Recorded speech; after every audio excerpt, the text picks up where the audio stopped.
Nou, we staan hier vandaag bij NPPL-teler Sterenborg op een perceel met bieten en aardappelopslag. En hier in de veenkoloniën is aardappelopslag een groot probleem. Zeker omdat we hier in het veenkoloniale bouwplan 1 keer in 2 jaar aardappels telen. En in de tussenjaren zo min mogelijk aardappels op het perceel willen hebben. Omdat aardappels allerlei ziektes, met name aardappelmoeheid, kunnen vermeerderen. Sterenborg heeft 2 dagen heeft hij een machine in beheer, mag hij gebruiken en testen. Dat is de EcoRobotics ARA. Daar zullen we zo een korte introductie van doen. Maar er zijn meer systemen op de markt, bijvoorbeeld als Homburg met de Garfor spotsprayer. BB Leap heeft een spotsprayer. En zo zijn er ook allerlei gewone spuitmachines uit te rusten. En afhankelijk van techniek en nauwkeurigheid van het spuiten wordt er ook een bepaald middel bij gekozen. Dus we zien hier een spotsprayer die heel nauwkeurig spuit, echt kleine vakjes. En dan bijvoorbeeld ook met een middel als Roundup kan spuiten. Maar we zien ook grote spuitmachines die op 25 bij 25 centimeter spuiten. En die zullen dan met andere middelen moeten gaan spuiten om de bieten te ontzien. Nou ja, jullie zien 3 dichte kappen. Deze 3 dichte kappen die zijn puur om de zon en de weersomstandigheden minder beïnvloedbaar te maken op het camerasysteem. Dus hier zit elke meter zit een camera en deze camera detecteert op dit moment de bieten die hier in het veld staan. En wat hij daarna doet is de onkruiden herkennen die niet biet zijn.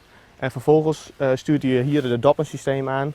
Die doppen die zitten op 4 centimeter breedte en hij weet precies de locatie van het onkruid en deze spuit hij vervolgens. Op dit moment wordt er in Nederland veel gewerkt met de aardappelopslag. Maar dit kan in de suikerbieten, in de sigorij, in de katoen, in de koolzaad en op het grasland. En daar kan hij de ridderzuring en de distels en andere onkruiden kan hij in het grasland herkennen. Op dit moment hebben we hem ingesteld dat hij de suikerbiet herkent en dat hij eigenlijk alle onkruiden om de suikerbiet gaat spuiten. Maar gisteren hebben we een veldje gedaan en hebben we alleen gezegd van hij spuit alle onkruiden die groter zijn dan een bepaalde waarde. Dus dan spuit hij eigenlijk ook tussen de rijen van de suikerbiet. Vandaag rijden we eigenlijk 7,2 km per uur. Dit is de maximumsnelheid die deze machine aan kan. Dit voldoet voor ons ruim aan de criteria om eigenlijk de capaciteit te behalen met een 6-meterse machine. We hebben op dit moment proeven in het veld gelegd, zodat we eigenlijk met een week of 2 kunnen aantonen of hij alle aardappels raakt en het percentage bieten wat hij raakt. Op dit moment herkent hij nog niet individueel de aardappel, maar aankomend jaar worden er heel veel beelden verzameld van alleen de aardappel. Dus volgend jaar kan hij eigenlijk puur de aardappelopslag in alle andere gewassen bestrijden. De prijsindicatie van deze machine is tussen de 85 en de 90.000 euro, afhankelijk van de opties die er zijn, verschillende gewassen. En vervolgens zullen daar licenties aan verbonden worden om eigenlijk de machine optimaal te laten presteren en om het algoritme te laten doorontwikkelen, zodat de omstandigheden die telkens veranderen ook mee te tellen en zodat de machine uiteindelijk optimaal presteert. Eigenlijk is dit de tablet waarmee wij de spuitmachine besturen. Hier kunnen we hem aan en uitzetten, maar we kunnen hier ook flushen. Dus we kunnen eigenlijk even met water de hele leidingwerk schoonmaken. En zo kunnen we eigenlijk verschillende instellingen doen. Dus we kunnen zeggen ik wil alleen de krop behandelen, dus alleen de suikerbiet wil ik behandelen. Maar ik kan ook zeggen ik wil het onkruid behandelen. Zo kunnen wij met dezelfde tablet de 2 verschillende bewerkingen doen. En vervolgens staat hier in beeld van hoeveel liter je per hectare hebt gebruikt, hoeveel hectare je hebt bewerkt, maar ook het gebruikte product wat je totaal gebruikt hebt. Deze kunnen wij voor in de tank eenvoudig bijvullen. Daar zit een schoonwatertank, daarnaast zit een mixtank. En vanuit de schoonwatertank kunnen we eigenlijk de mixtank vullen en in die mixtank kunnen we het chemicaliënvloeistof toevoegen. Op dit moment zitten we op 4 liter per hectare dat we gebruiken voor de onkruidbestrijding en de aardappelopslagbestrijding. Normaal zou dit 400 liter kunnen zijn en dit zou dan een besparing van 99% betekenen.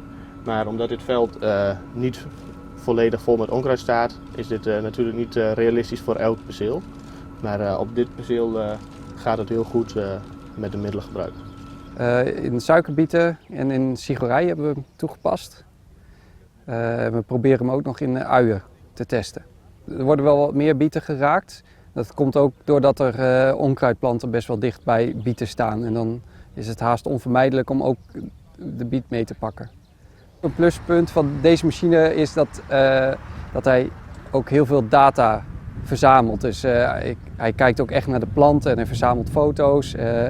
Hij kan ook aangeven hoeveel onkruiddruk er is. En dat is ook waardevol voor een latere bespuiting met een normale veldspuit. Een ander punt wat nog wel belangrijk is dat als je in de trekker zit, dan heb je eigenlijk geen idee of die spuit het goed doet. Dus je wil eigenlijk een soort van bevestiging. Werkt hij? Doet hij wat hij moet doen? Spuit hij niet te veel bieten dood? Want af en toe een biet dood spuiten, ja, dat vind ik niet zo erg als die aardappelen maar weg zijn. Eigenlijk moet er nog een camera achter of iets anders, zodat je wel een bevestiging krijgt van ja, ik functioneer nu goed. Ik zou het ook wel heel mooi vinden als hij aangeeft waar het gewas groener is of beter groeit.